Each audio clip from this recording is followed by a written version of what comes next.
Congratulations, we've now finished Module 1, getting ready for Module 2.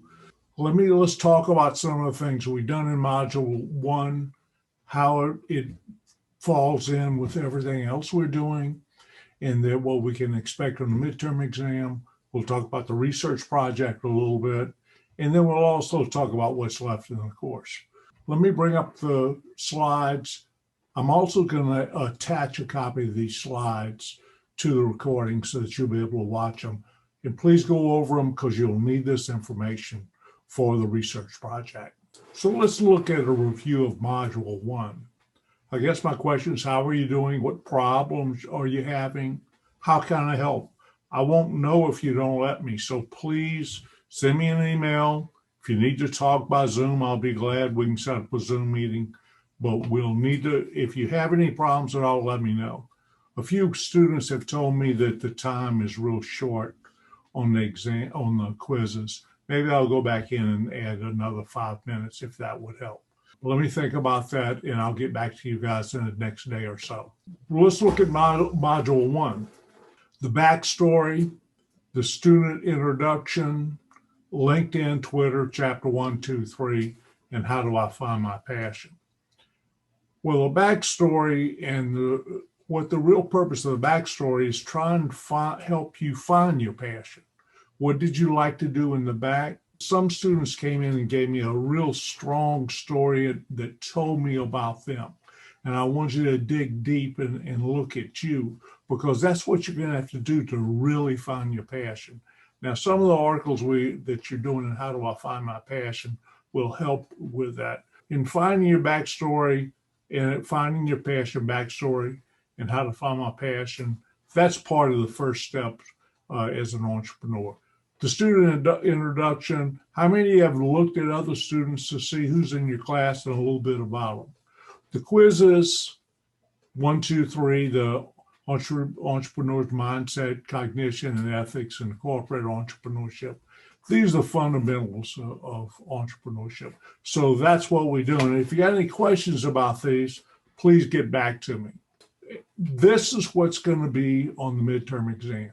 Everything you covered in the first the first module, plus the second module, Module 2, which includes the Lean Startup book, content is king, identify your audience. All of these will be on the midterm. And that's where it'll stop. When we finish midterm, we're done. The importance, remember now, the Lean Startup has a value of 60 points. It's included in the midterm summary exam. The real importance of the book itself, and the reason I chose it, it talks about pivot, it talks about two things that are really important. Minimum viable product, MVP. Put it out there. Let the customers tell you what's wrong with it. And the second thing is pivot. If it's not working, turn around and move on. In any research that you see, anytime you look at new startups, companies, they refer to the Lean Startup book a lot. The importance, the value is 150 points in this midterm summary. It can be taken anytime. Why is it not on ProctorU? Because you'd have been charged. That's why I call it a midterm summary quiz. If I called it a midterm exam, the department in the College of Business will want me to put it on ProctorU. And so I'm not doing that. I'm calling it a midterm summary exam. And that way it stops you from having to pay. We are finished with Module 1. We're almost finished with Module 2. It's moving fast. You got to stay up. If you're having any problems, you need to get back to me. It's sort of quiet. I'm not hearing from anyone. So I don't know where you guys are, but if you're having problems, you need to let me know. The research project. Let me give you some clarifications on a research project. This is what I'm looking for. A cover sheet, single space 12 font, minimum 10 references. Just give me URL. No quotes. Give me your thoughts. Don't quote for any books that so-and-so said such and such. I say minimum length 3 pages. Whatever it takes to get it done. What I want you to do is you're going to focus on the marketing fees being paid to you. In other words, there's two sides, a company that pays affiliate fees and the company that receives the affiliate fees. You're a startup company, you're going to promote it. All affiliate fees really are sales commissions they're going to pay you. So don't waste all your time telling me how the company makes money on using affiliate fees. We want to focus on the small business that you're going to start up whose sole source of income will be from affiliate fees. I want you to read material on this. I want you to show me the 10 references. Don't use your books as a reference or any of the readings as references. I want you to make sure you understand what affiliate marketing fees are.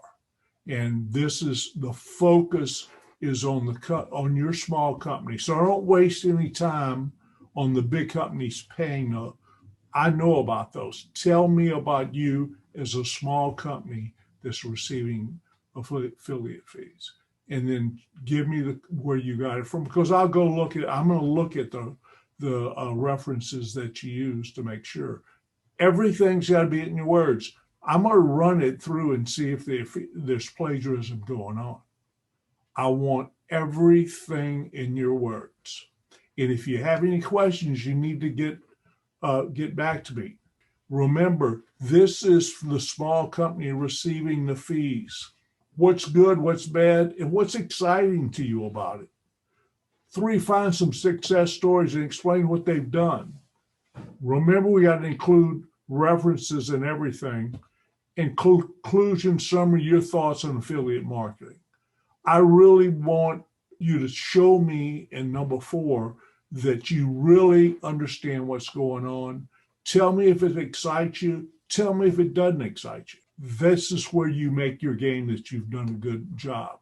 Now, what we're doing in this course, we're finding a passion, finding a niche, finding a product or service, identifying audience, and then tell you how you can get revenues. Building an affiliate-based startup company, many people don't even use a website. They use social media, and we'll talk about that a little bit. They build content, review products and services, link to affiliate sites, and start generating revenue. Now, here's my cheat model. This is what I use as a cheat model.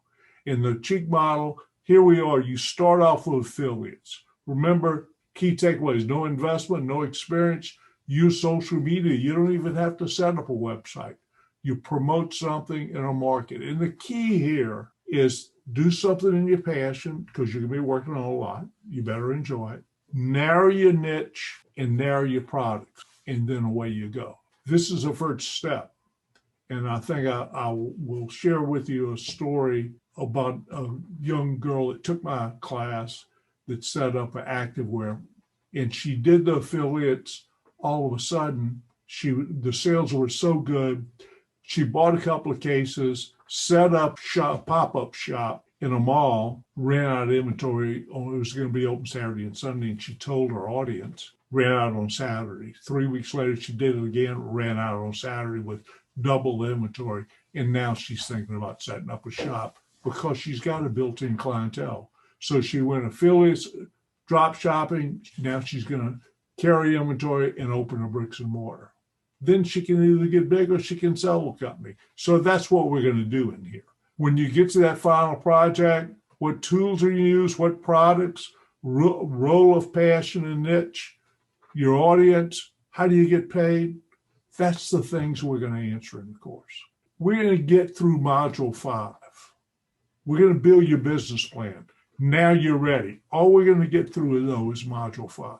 But at the end of module 5, you should be ready to set up your business. It can be online, it can be on your own website, or it can be through a social media. Finally, my offer to you as a mentor, even after the course is over, you build a business plan, you submit it to me and tell me what you're doing. I'll put you in a 3-month incubator. And then what happens, you make it work and you want to move an accelerator, I'll help you find capital to make it work. And other options is that if you're still going to be a student, I'll do a directed study, and the directed study is just an independent study, and it'd be a semester long. And that what it would do is that in this scenario, you're going to build a website, and I'm going to give you everything so you can build it. So what you would do is give me the business plan.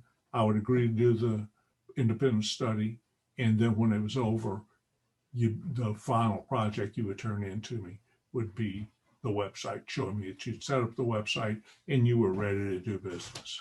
That's what we're doing. That's where we're going in a course. Please stay up. Please let me know if you have any questions. The end of the course is going to be here before we know it. So please also register for ProctorU as soon as you can. They're really, really busy. And if you want to be able to have a time that you can jump in and take it, then what you need to do is register early. Thank you, and I'm here if I can help.